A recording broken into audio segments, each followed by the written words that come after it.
Persian ഗൾഫിലെ ഓളപ്പരപ്പുകൾക്ക് ഇപ്പോൾ യുദ്ധത്തിന്റെ ഗന്ധമാണ്.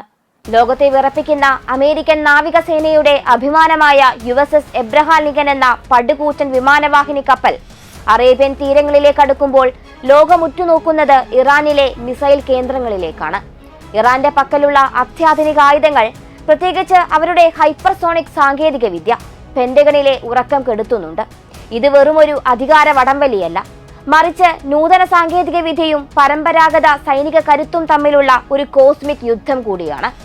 അമേരിക്കൻ അപ്രമാദിത്വത്തെ വെല്ലുവിളിക്കുന്ന ഇറാന്റെ ഫതഹ് 2 എന്ന അത്ഭുത മിസൈലിന് ലിങ്കനെ തകർക്കാനാവുമോ എന്ന ചോദ്യം ഒരു സിനിമാറ്റിക് ത്രില്ലർ പോലെ ലോകത്തിനു മുന്നിൽ നിൽക്കുകയാണ്. ഇറാന്റെ സൈനിക കരുത്തിന്റെ കുന്തമുനയായ ഫതഹ് 2 വെറും ഒരു മിസൈലല്ല, മറിച്ച് ആധുനിക യുദ്ധതന്ത്രങ്ങളെ തന്നെ തിരുത്തി എഴുതിയ ഒരു ഹൈപ്പർസോണിക് ഗ്ലൈഡ് വെഹിക്കിളാണ്. ആകാശത്തിന്റെ അനന്തതയിൽ നിന്ന് മാക് 13, അതായത് ശബ്ദത്തിന്റെ 13 ഇരട്ടി വേഗത എന്ന അവിശ്വസനീയ വേഗതയിൽ കുതിച്ചുപായാൻ ഇതിനാകും. സാധാരണ ബാലിസ്റ്റിക് മിസൈലുകൾ ഒരു കൃത്യമായ പാതയിലൂടെയാണ് സഞ്ചരിക്കുന്നതെങ്കിൽ ഫതഹ് 2 സഞ്ചാരത്തിനിടയിൽ എപ്പോൾ വേണമെങ്കിലും ഗതി മാറാൻ കെൽപ്പുള്ളവയാണ്. അമേരിക്കയുടെ അത്യാധുനിക റഡാറുകളെയും ഇന്റർസെപ്റ്റർ അൽഗോരിതങ്ങളെയും ഇത് അക്ഷരാർത്ഥത്തിൽ അന്ധമാക്കും. ഒരു മിസൈൽ തൊടുത്ത് 5 സെക്കൻഡ് കഴിഞ്ഞ് അത് എവിടെയായിരിക്കുമെന്ന് പ്രവചിക്കാൻ ലോകത്തിലെ ഏറ്റവും കരുത്തുറ്റ കമ്പ്യൂട്ടറുകൾക്ക് പോലും സാധിക്കാത്ത അവസ്ഥ. ഈ അനിശ്ചിതത്വം തന്നെയാണ് ഇറാന്റെ ഏറ്റവും വലിയ വിജയം.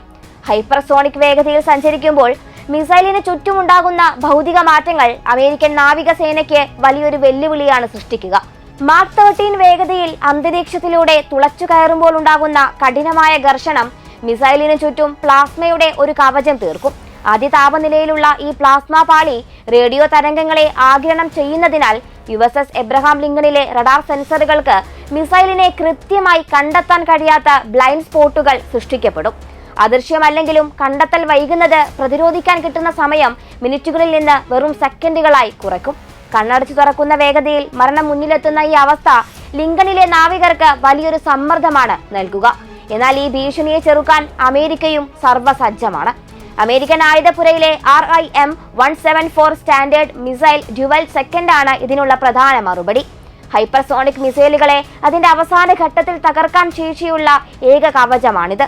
പക്ഷേ ഇതിന്റെ കൃത്യത എന്നത് ഒരു ബുള്ളറ്റ് ഉപയോഗിച്ച് മറ്റൊരു ബുള്ളറ്റിനെ വെടിവെച്ച് വീഴ്ത്തുന്നതിന് തുല്യമാണ്. ഇറാന്റെ മിസൈലുകൾ ലക്ഷ്യസ്ഥാനത്തെത്തുന്നതിന് നിമിഷങ്ങൾക്ക് മുമ്പ് അതിന്റെ ഊർജ്ജ വ്യതിയാനം കണക്കാക്കി പാത പ്രവചിക്കേണ്ടി വരും. യുദ്ധത്തിന്റെ ചൂടിൽ ഒരു ചെറിയ പിശക് പോലും ലിങ്കണിന്റെ സർവനാശത്തിന് കാരണമായേക്കാം. ഈ യുദ്ധത്തിലെ മറ്റൊരു പ്രധാന തടസ്സം കിൽ ചെയിൻ എന്നറിയപ്പെടുന്ന പ്രക്രിയയാണ്. ഇറാന്റെ മിസൈലുകൾ വേഗതയുള്ളതാണെങ്കിലും 30 നോട്ട് വേഗതയിൽ കടലിലൂടെ ഗോസ്റ്റ് മോഡിൽ സഞ്ചരിക്കുന്ന ലിങ്കണെ കണ്ടെത്തുക എന്നത് ഏറെ പ്രയാസകരമാണ്. മിസൈൽ വിക്ഷേപിക്കുമ്പോൾ കപ്പലുണ്ടായിരുന്ന സ്ഥാനത്താവില്ല മിസൈൽ എത്തുമ്പോൾ കപ്പലുണ്ടാവുക. 10 മിനിറ്റ് കൊണ്ട് കിലോമീറ്ററുകൾ സഞ്ചരിക്കാൻ ലിങ്കണ് സാധിക്കും. മാക് 13 വേഗതയിൽ വരുന്ന ഒരു ഗ്ലൈഡറിന് ചലിക്കുന്ന ലക്ഷ്യത്തെ കണ്ടെത്താനുള്ള കാഴ്ചാപരിധി പരിമിതമാണ്. ഇവിടെയാണ് ഇറാന്റെ ഉപഗ്രഹ ഡ്രോൺ നിരീക്ഷണ സംവിധാനങ്ങളുടെ പ്രസക്തി കൂടുന്നത്. യഥാർത്ഥത്തിൽ ആണവായുധമില്ലാത്ത ഒരു ഹൈപ്പർസോണിക് മിസൈലിന് ലിങ്കനെ പോലൊരു ഭീമൻ കപ്പലിനെ പൂർണ്ണമായും മുക്കിക്കളയാൻ സാധിക്കുമോ? നിമിറ്റ്സ് ക്ലാസ് കാരിയറായ ലിങ്കൺ ആയിരക്കണക്കിന് വാട്ടർ ടൈറ്റ് കമ്പാർട്ട്മെന്റുകൾ കൊണ്ട് നിർമ്മിച്ച ഒരു ഉരുക്കു കോട്ടയാണ്. എന്നാൽ ഇതിനെ മുക്കേണ്ട ആവശ്യമില്ല, പകരം ഒരു മിഷൻ കിൽ നടത്തിയാൽ മതി. മാക് 10 വേഗതയിൽ വരുന്ന 2000 പൗണ്ട് ഭാരമുള്ള ഒരു മിസൈൽ ഫ്ലൈറ്റ് ഡെക്കിൽ ഇടിച്ചാലുണ്ടാകുന്ന ഊർജം റൺവേ തകർക്കാനും താഴെയുള്ള വിമാന ഇന്ധനം പൊട്ടിത്തെറിക്കാനും ധാരാളമാണ്. ഇതോടെ F-35 വിമാനങ്ങൾക്ക് പറന്നുയരാൻ കഴിയാതെ വരികയും ആധുനിക യുദ്ധക്കപ്പൽ വെറുമൊരു ഉരുക്കു കഷ്ണമായി മാറുകയും ചെയ്യും.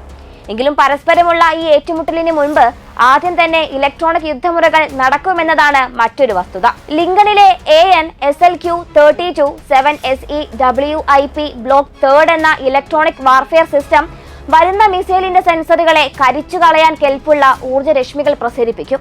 അതീവ സങ്കീർണമായ സെൻസറുകളെ ആശ്രയിക്കുന്ന ഫതഹ് 2 മിസൈലുകളുടെ ഗൈറോസ്കോപ്പുകളെ ആശയക്കുഴപ്പത്തിലാക്കി അവയെ ലക്ഷ്യത്തിൽ നിന്ന് കിലോമീറ്ററുകൾ അകലെ കടലിൽ വീഴ്ത്താൻ അമേരിക്കൻ സാങ്കേതിക വിദ്യയ്ക്ക് കഴിഞ്ഞേക്കും. അന്തിമമായി ഈ യുദ്ധത്തിന്റെ വിധി നിശ്ചയിക്കുന്നത് സാങ്കേതിക വിദ്യ മാത്രമല്ല, മറിച്ച് അളവ് അഥവാ ക്വാണ്ടിറ്റി കൂടിയാണ്. ഒരു മിസൈൽ ലിങ്കനെ തകർക്കില്ലായിരിക്കാം, എന്നാൽ ഒരേ സമയം ഡസൻ കണക്കിന് മിസൈലുകൾ അയക്കുന്ന സാച്ചുറേഷൻ സ്വാം രീതി ഇറാൻ അവലംബിച്ചാൽ അമേരിക്കൻ പ്രതിരോധ സംവിധാനങ്ങൾ തകരാറിലാവും. കപ്പലിന്റെ പക്കലുള്ള പ്രതിരോധ വെടിയുണ്ടകളേക്കാൾ കൂടുതൽ മിസൈലുകൾ തൊടുക്കാൻ ഇറാന് കഴിഞ്ഞാൽ ആധുനിക ഗണിതശാസ്ത്രം അമേരിക്കയ്ക്കെതിരെ തിരിയും. ഇറാനും അമേരിക്കയും തമ്മിലുള്ള ഈ പോരാട്ടം കേവലം രണ്ട് രാജ്യങ്ങൾ തമ്മിലുള്ളതല്ല, മറിച്ച് ലോകക്രമം ആര് നിശ്ചയിക്കുമെന്നതിന്റെ പരീക്ഷണമാണ്.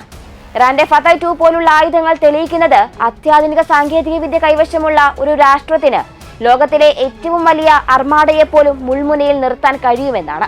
USS എബ്രഹാം ലിങ്കൺ മുങ്ങുമോ ഇല്ലയോ എന്നതിലുപരി അത്തരമൊരു ഭീഷണി ഉയർത്താൻ ഇറാന് സാധിക്കുന്നുവെന്നത് തന്നെ വൻ ശക്തികളുടെ പതനത്തിന്റെ സൂചനയായി പലരും കാണുന്നു.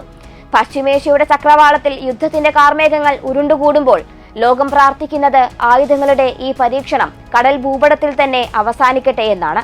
കാരണം അവിടെ വീഴുന്ന ഓരോ മിസൈലും മാറ്റി എഴുതുന്നത് വരാനിരിക്കുന്ന ദശകങ്ങളുടെ ചരിത്രമാണ്.